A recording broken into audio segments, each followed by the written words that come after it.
Hello, everyone. Welcome back to another episode of Mount Josmore.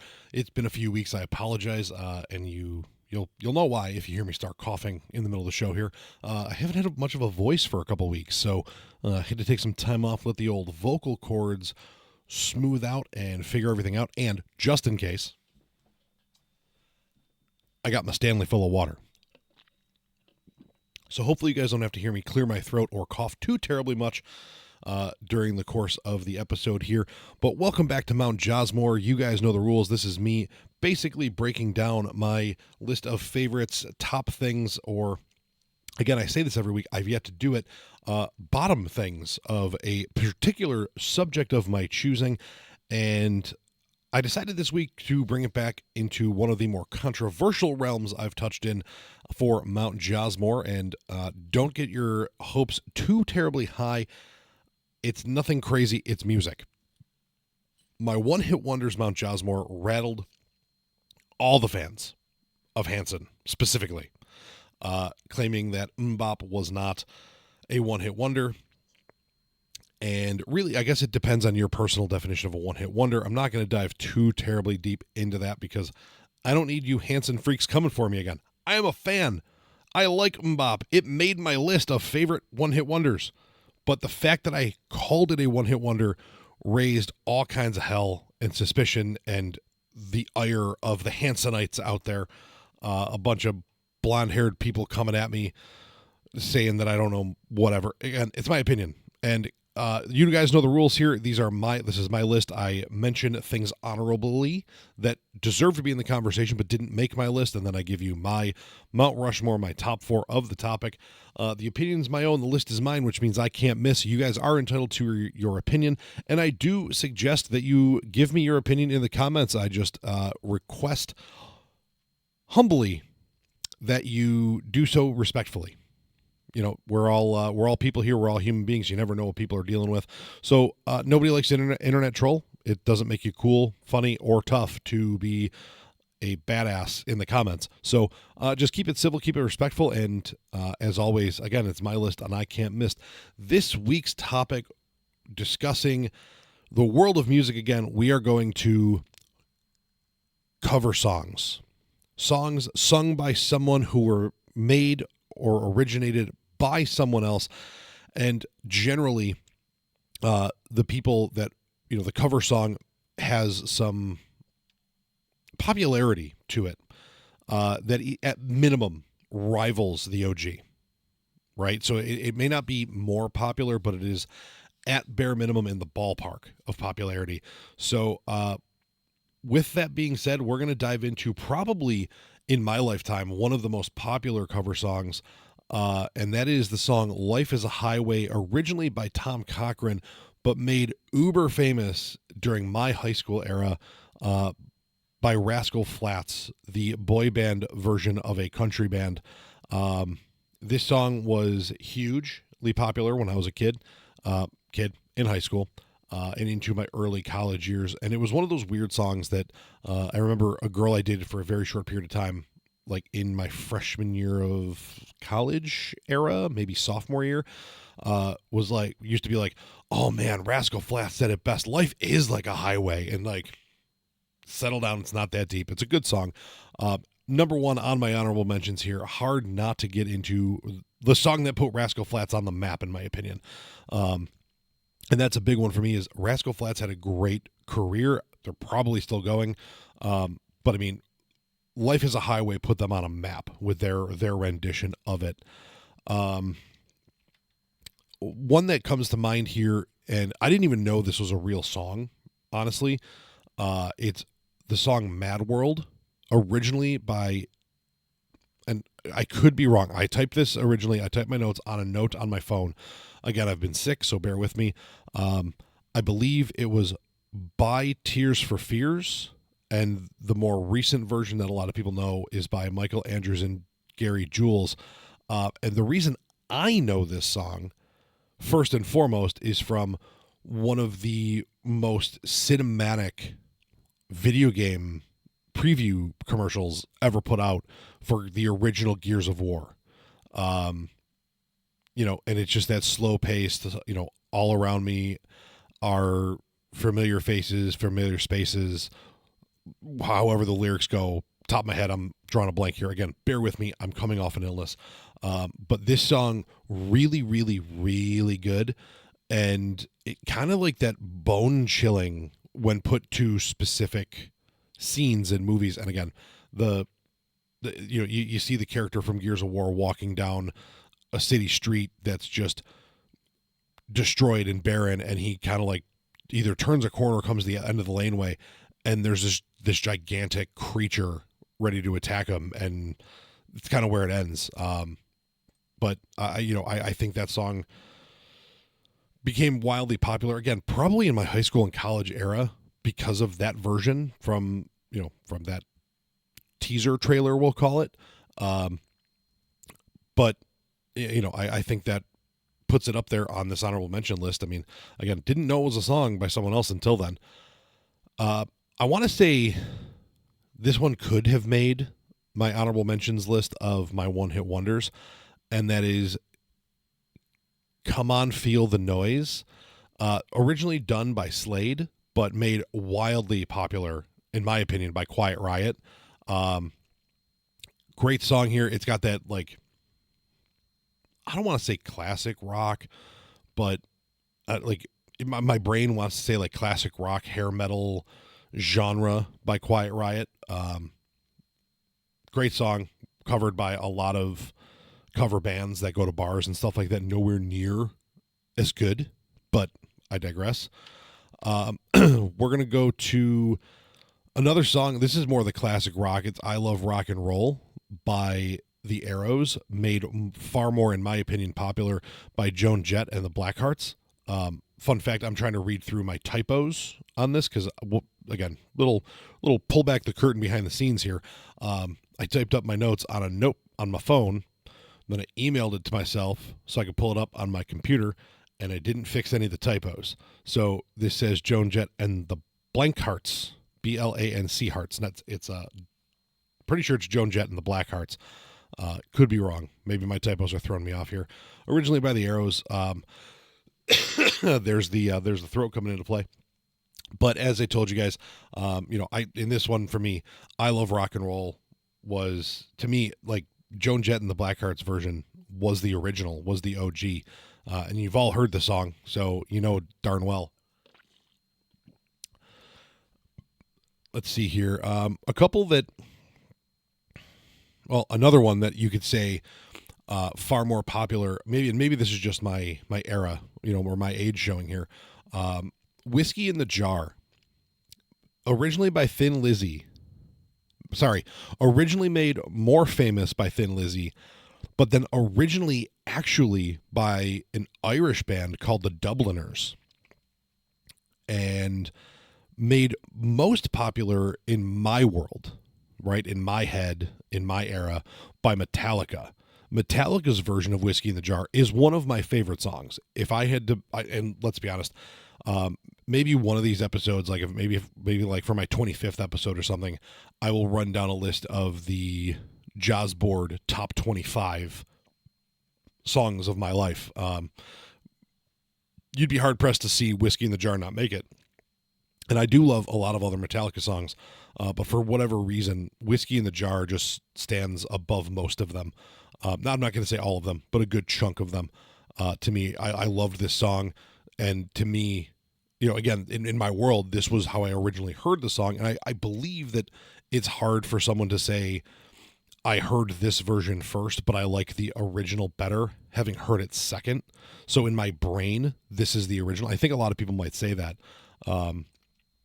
But Metallica, Whiskey in the Jar, definitely an honorable mention on a cover song here. And the next two are also very high up there. Both of these, in my opinion, well, sorry, I keep getting a little ahead of myself on this journey we're on, this walk up to Mount Josmore, if you will.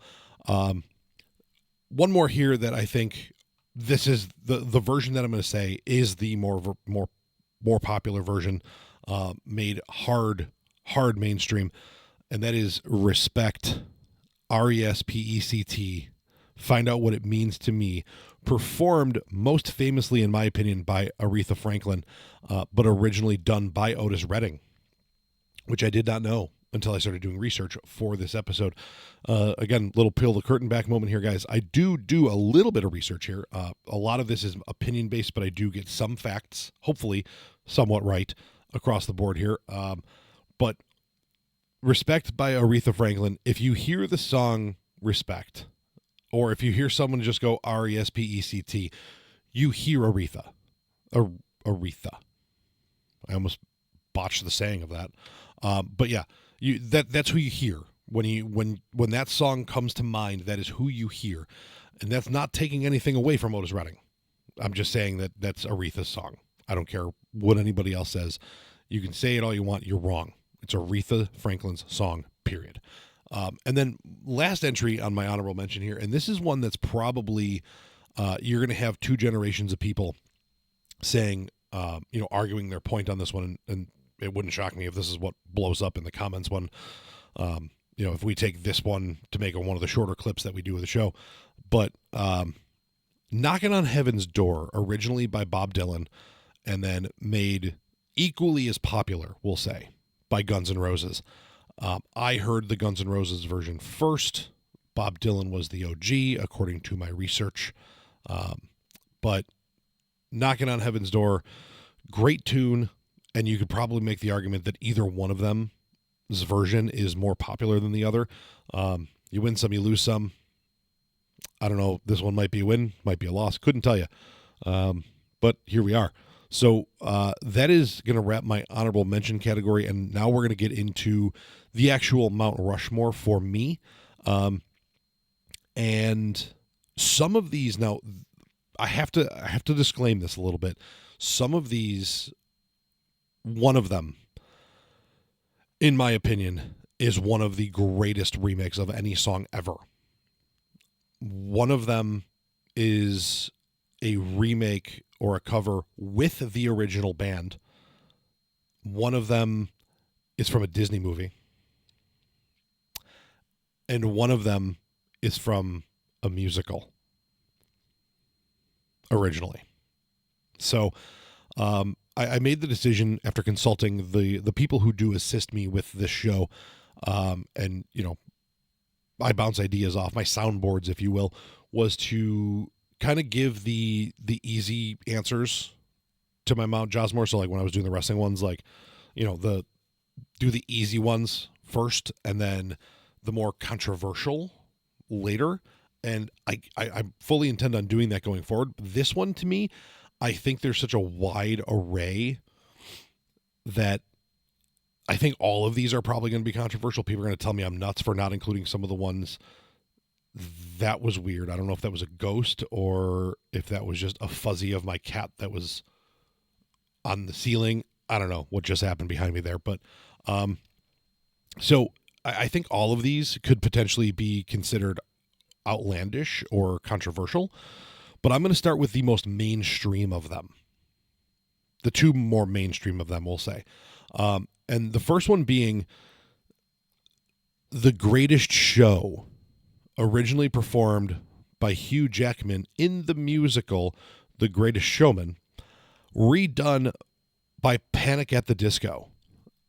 This is a song. So my wife and I have we call it Jaws and Allie's Eternal Playlist. And what it is when we hear a song that we like, we add it to this playlist. And it's a playlist on Spotify that we share where I can add something, she can add something, and it's added to both of the playlists, or it's just added to the playlist in general, and it's in the mix for both of us. And this thing's probably got 300 songs on it by this point, because some of them are oldies but goodies that we love. I can tell you all 4 songs on my list here are on that list, and it kind of gives you an array of the genre crossing that we do with this. But I digress. The Greatest Show by Panic at the Disco and the Hugh Jackman version from the musical are both on our Infinite playlist. And I really I love both versions for different reasons. Panic at the Disco has their sound, their vibe, that it's hard to, let's be honest, Panic at the Disco is the type of song or band that you either love or you hate, and nothing in between. But musical songs are kind of the same thing, in my opinion. First off, the first time you see, like, my introduction to Hugh Jackman as a person was he was playing Wolverine. So to see him on stage singing and dancing, and how great his voice is, was mind-blowing. Shout out to the people in my life over the years who have introduced me to more cultured things such as musicals. But hearing this song the first time, like, this is a really good song, and then you find out, like, wait, I've heard this before, because I had actually heard the Panic at the Disco version first, having never seen the musical. Why would you hear the musical version of a song if you never watched the musical? But I digress. Looking into this, it's hard to not love this song in both of its versions. So that is why it is on my Mount Rushmore, Mount Josmore, if you will, of cover songs, because the cover of this is the type of song that, to me, and I didn't look up the stats on this because I only do a little bit of research, not all the research for the show. The Panic at the Disco version, to me, probably made the charts at some point, some way, shape, or form, I would assume. So we're going to start there with my Mount Josmore entry number 1, The Greatest Show by Panic at the Disco, made by Hugh Jackman and The Greatest Showman musical. Next is one of the greatest versions of any song ever, originally by Simon and Garfunkel, and made hauntingly fantastic by probably one of the most unexpected places. I listened to this band so much in high school. They were my football pump up. They were my everyday on the ride to school. When I would walk through school with my Discman, not the Walkman, the Discman, we had a CD in it, playing this song as loud as I could, or playing this band as loud as I could. One song in particular, not this song, but probably their most famous song, and a lot of people I know don't like. This was my go-to. I loved, this was probably, like, not the first or second CD I bought, but probably like the 5th or 6th CD I bought, was their Down with the Sickness album. The Sound of Silence by Disturbed. If you've never heard it, 1, you're living under a rock, and 2, if you know any of Disturbed's music and then you hear their frontman sing this song, it's haunting. I can listen to the song 5 times in a row and I get goosebumps every single time. The dude is fantastic. His voice was almost made for this song. And when you hear Disturbed as a whole, and you're like, that's the, oh, wow, like that whole thing, that guy. Yes, that guy. That guy absolutely crushes this song. It is easily one of the best covers of any song ever. And there are a lot of really good versions of this song out there. If you have some time and are musically inclined to do so, go listen to some. And this is coming from a guy who, 1, can't carry a tune in a bucket if I had help and extra handles. My musical prowess was the fact that I was a drummer for approximately 3 years, from 7th grade through freshman year. I never even got good enough to really do anything more than your basic riff on a drum set. And not because of lack of want or will, but more because if I wanted to continue in band in school, they told me I had to play in the marching band because they had a shortage of percussionists. If you know me, you know I like hitting things and banging on stuff. But I also liked doing that in person and 2 people. So I was playing football, and those 2 things, marching band and football, couldn't do them together. So they basically looked at the lower end younger drummers, people who didn't have the experience of some of the other guys, and said, if you want to keep going, to sort some of you out of our way, you need to be in the marching band. And I was like, hard no. So that is my musical prowess. But this song, from a musical standpoint, is utterly elite. I also grew up in a world where one of my best friends was a choir nerd. And to the point that I would call him Choir Boy. And when he would sing things that were sung by a band like Disturbed or Trapped or Korn, I don't know if I ever heard him sing Korn, but it sounded very choral. And in that time that we've been friends for going on what feels like 3 decades now, I got to see my friend do some a cappella stuff in college. And in turn, it turned me on to the musical stylings of a cappella. And there is a a cappella country band out there named Home Free. I enjoy them so much, I've seen them live. Worth it. Worth every penny we spent on those tickets.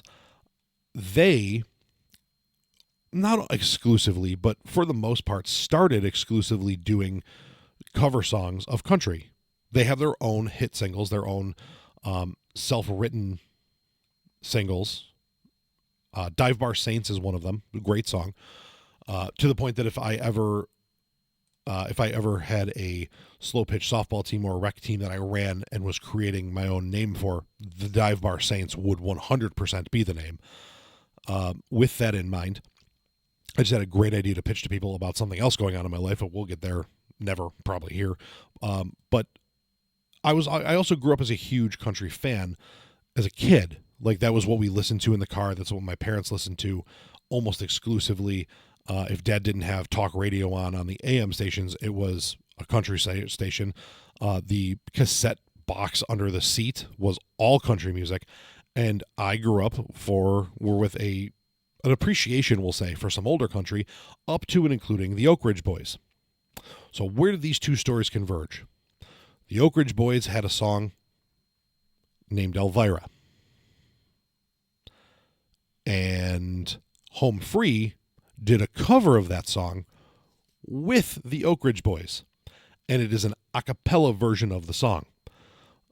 So the Oak Ridge Boys, I believe there are 4 of them. And Home Free, there are either 4 or 5 of them. I believe it's 4 and the beatboxer, who is fantastic, by the way. One of the guys for Home Free is, obviously, if you have an a cappella group of 4, you have I'm probably going to botch this, a soprano, a tenor, a baritone, and a bass. Their bass has such range, he can go falsetto and go really, really high, but his bass tone will rattle your chest. And that's not an exaggeration. So there are points in the song that feature the bass singer for both the Oak Ridge Boys and Home Free kind of going back and forth. And they get deeper as the song goes throughout the chorus. And the last one is so deep, it's almost like they're not making noise. That hurt. Bear with me. If you have a decent speaker system or a good set of headphones, put this song on. If you're any type of audiophile, the way I am to some extent, you will appreciate all of this across the board. So much so that I don't care if people start to think that this is a controversial take on a cover song. Elvira by Home Free featuring the Oak Ridge Boys. You're welcome. Last but not least, this has become one of my go-to songs when I am in a good mood and I want to just rock out and have a good time in my Jeep. I can't wait for the first time I have the top down, hopefully the doors off, and can rock this as hard as I can in my Jeep driving through the summer. It is a song from a Disney movie, specifically the original Goofy movie. It was made for the movie. It was made for a fictitious artist named Powerline, who was kind of a weird combination of like a Michael Jackson Prince pop artist. That's the best way I can probably explain him in my head. Because like the costume that he wore was very Michael Jackson-ish. The hairstyle kind of reminded me more of Prince. I don't know. It's where my head goes from when I was a kid.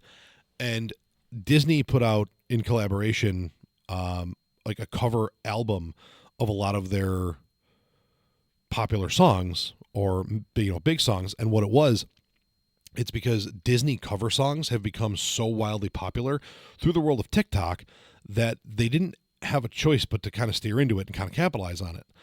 And a band named Magnolia Park did a remake or a cover of the Powerline song from a Goofy movie called Eye to Eye. This song absolutely bangs. If you haven't heard it, highly recommend. If you have ever seen a Disney movie, if you've ever seen a Goofy movie and you haven't heard this song, go listen. You're welcome, and I expect a comment and a subscription. You know what? If you listen to any of the 4 on my Mount Josmore and you like them, you need to come back, comment to tell me, and subscribe. Got it? Deal? We have an accord. All right, guys, it's a little bit quicker of a episode here, right around the half-hour mark. Thanks for tuning in to the comeback of the not-so-sick version of Mount Josmore. As always, I appreciate you guys tuning in, watching along the way. And as I like to end every single episode of this, just remember, I know everybody is fighting their own battles that they, whether or not it's shared or you never know what the person next to you is going through, whatever battle they're fighting on the inside. What I'm here to tell you is, whether it's me, whether it's somebody, reach out, there's always someone to talk to. It can't rain forever. I know it might be bad, but it's never that bad. You're not allowed to quit. You're allowed to feel everything you're feeling, but you're not allowed to quit. And hopefully I see you guys here on the next episode of Mount Josmore. Thanks for tuning in. Tell your friends, like, follow, share, subscribe, all the cool, fun stuff, and we'll catch you guys next time.